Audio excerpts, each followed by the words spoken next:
Hey, what's up guys? It's George, and I hope you're having a great start to the new year. Hope you're having a prosperous 2022. And I know many of you guys are already working very hard towards accomplishing your goals that you've set out for the new year and creating a new you, creating a new identity for yourself. And I know for many of you, you had a goal of quitting smoking weed.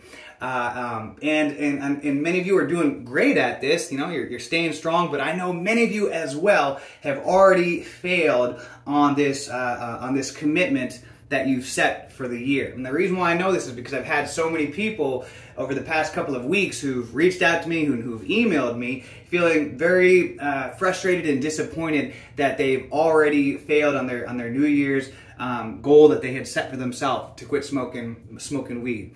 And this is why I want to talk about how it gets worse before it gets better. You know, just today I received an email, just like I received many of these, and this is from a young man who, you know, he had set his New Year's goal to quit smoking weed, but didn't even make it, you know, a couple of days after, you know, within just about the first 4 or 5 days, he ended up quitting, going back to smoking. And then the next week, though, he tried again, and sure enough, after a couple of days, about 4 or 5 days, it ended up getting too hard. He went back to smoking, and he's been repeating this every week so far for the first month of this year. And he reached out to me because you know, he's feeling very worried that he's going to end up relapsing, going back to smoking weed again, because he's, you know, only a couple of days clean again.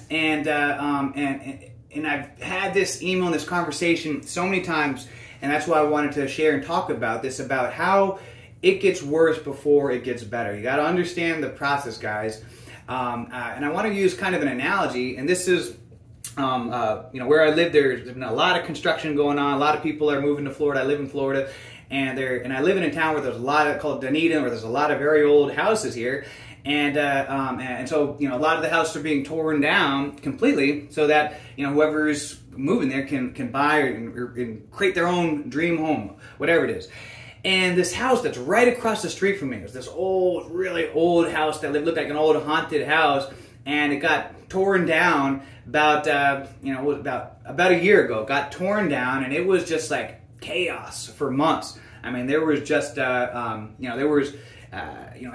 day, you know, there was workers there, and there was the big giant trash bins there. They're you know, trash, you know, it was just like, and I would walk my dog through there and around there just about every day, just looking at the progress, and it just looked like a absolute mess, just chaos for many, many months, just like this. And it's interesting though, because, you know, if you were to see that without really understanding, you had no idea really what was going on with this project, it would just look like an utter disaster, like a total mess.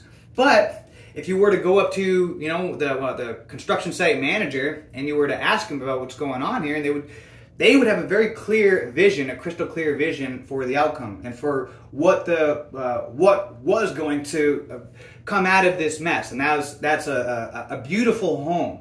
And now there is a beautiful home right across the street from me. It's a beautiful, gorgeous 2-story house right across the street from me. Absolutely beautiful, brand new. But not that long ago, it was chaos. It was mass. I mean, it just looked like, you know, pipes coming in the ground, all kinds of stuff, trash everywhere. It had to get worse before it got better.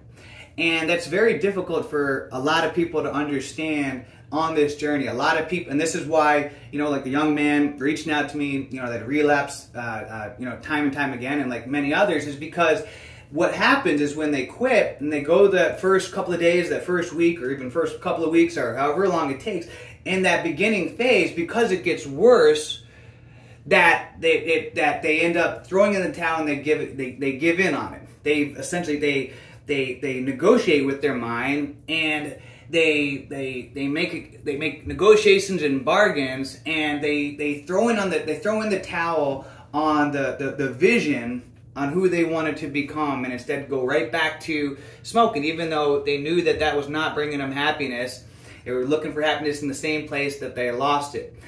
And so when you embark, if you've been smoking for a long time, you know, like I was smoking for near 20 years, you know, if you smoking for however long it was, even if it was just a couple of years, you got to understand, you know, you're breaking addiction, and it takes time to rewire the brain and you're going to go through a period of time where those feel-good emotions are not at are not at their normal functioning state. They're going to be lower than normal, and that's why it gets worse before it gets better, because you're going to feel more depressed. You're going to feel more emotionally edgy. Everything's going to give you more anxiety. Everything's going to give you more stress.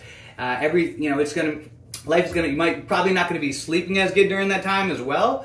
And when you get lack of sleep, that also gives you more, anxiety, and you don't feel as good, and depression just from lack of sleep alone. Not even going through any kind of withdrawals. Just from lack of sleep, you're gonna not feel as good. You're gonna feel awful. And if you're going days and days with not getting good sleep because it's taken a while for your body to relearn how to sleep sober instead of being high, then that on top of going through withdrawals is gonna make you feel even worse. But this is exactly what I'm talking about. Right there at that peak state, when all of a sudden it's 4 or 5 days, a weekend, and you've been getting bad sleep, you're edgy, you're moody. You're like that house that was right across the street from me that was in utter chaos, that was a total disaster. That's like where you're at right now. It seems like a disaster, but it gets worse before it gets better. Now, this is when you have to be patient with the process and be understanding that this takes time and commit to the journey. And this is why I quite often say, I've said this in many of my videos, that you have to give yourself permission to feel depressed while going through this experience. Give yourself permission to, suck at life for a period of time so that you can get to that ultimate vision of yourself. Have that vision in your mind. A lot of you, I know you have this vision in your mind of who you want to become. You have this vision of yourself, being someone that is, able to be happy, sober and naturally, and able to, be dedicated to, becoming a master of your craft, whatever it is, and excelling in your career, excelling in school, getting in better shape. A lot of you have that vision for yourself, but when you're at that point, when all of a sudden the withdrawals and the lack of sleep and everything is hitting you hard, what you do is you negotiate you negotiate that vision that you have of yourself for the desires of the moment. And just like, if you were to go over to one of those construction, managers at the time when they were in the middle of the building the house, if they were to just, you know what, this is a disaster. This is going nowhere, and they just threw in the towel on the project, then it would have stayed a disaster, and it wouldn't have became that beautiful house that it is today. And if you throw in the towel on the journey, then you have to understand you're also throwing in the towel on on creating that vision that you have for yourself as well. And this is why it's so important to stay strong during this time and just accept this fact that, quite often it gets worse before it gets better. And this really just applies to just about anything in life. We have to go through a period of time where we're bad at something before we get good at it. When it's very, whether it's getting into shape or adjusting your diet, quite often there's a period where it's very difficult, that transition period, okay? And so it gets worse before it gets better. And when you're at those moments when you really want to cave and you really want to tap, this is when you need to pull out the journal and write about that vision that you want to create for yourself. This is when you need to do some extra meditation, and vision, and think about that man or that woman that you want to become, and focus on that vision, on that identity that you want to create for yourself. All right, guys, so I hope you're all having a great year. Keep up the fight, keep up the journey. Remember, it gets worse before it gets better, and remember to stay focused on that ultimate vision that you have for your life. All right? Hope you're having a great, let's make it a great day, a great week, a great month, a great year. Let's make it a great life. See ya.